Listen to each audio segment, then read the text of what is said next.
écoutez, moi je l'ai connu avant cette rénovation, comme vous dites. Écoutez, hein, c'est impeccable. Le site, il est bien. Je pense que les personnes qui vont travailler sont dans un environnement qui est super. Si le personnel il est bien pour travailler, après l'accueil, les soins, tout ça, ça va suivre. Vraiment, c'est vraiment important pour que les deux s'y retrouvent, aussi bien les Odoniens que le personnel. C'est dans cet esprit d'accès à la santé pour tous que la municipalité a voulu, avec obstination et ténacité, entreprendre ces travaux nécessaires au bon fonctionnement de ces deux structures, mais dans un contexte financier de plus en plus compliqué pour les collectivités territoriales comme la nôtre.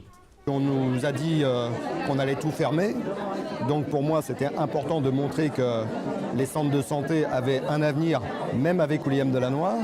Et puis pour recevoir les Odoniens, on devait améliorer l'accueil, on devait améliorer la façon de travailler pour aussi notre personnel.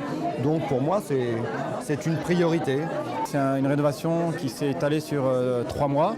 De façon générale, c'est très bien passé avec le respect des différentes phases de validation auprès des utilisateurs. Aussi bien les couleurs, le choix des matériaux, le choix des équipements, c'est quelque chose de très important dans le cadre du projet. Et les gens sont d'autant plus satisfaits lorsqu'ils voient que lorsqu'il y a eu des choix de validation, que ces choix ont été pris en compte et qui ont permis de donner, on va dire, une touche personnelle entre guillemets au projet. La décision s'est prise maintenant il y a un peu plus d'1 an. Le projet avait été porté donc, par la direction santé et donc effectivement quand je suis venue sur les lieux, il nous a semblé important de pouvoir améliorer en fait les conditions d'accès d'abord pour les personnes à mobilité réduite, mais aussi en fait pour pouvoir permettre une meilleure confidentialité des patients et puis bien évidemment aussi améliorer les salles de soins. Donc du coup le projet a été porté auprès de la majorité qui a validé. Ensuite les financements, eh bien, il y a une partie donc, qui a été prise en charge par la région. On a pu obtenir une subvention de 40 000 € sur un coût total de 197 000 €.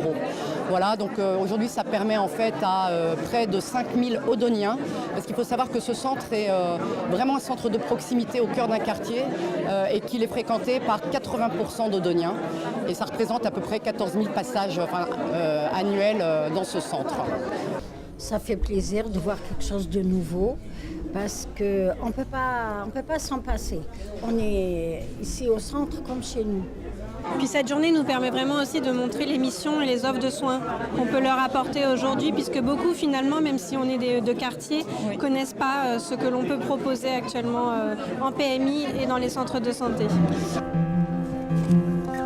Alors sur la totalité des centres de santé, nous avons une file active de 28 000 patients, toutes origines confondues, dont 18 000 Odoniens. Donc à peu près un tiers de la population de Saint-Ouen est soignée dans les centres de santé. Ce qui laisse un peu une idée très nette de la pénétration des services municipaux de la santé dans la population.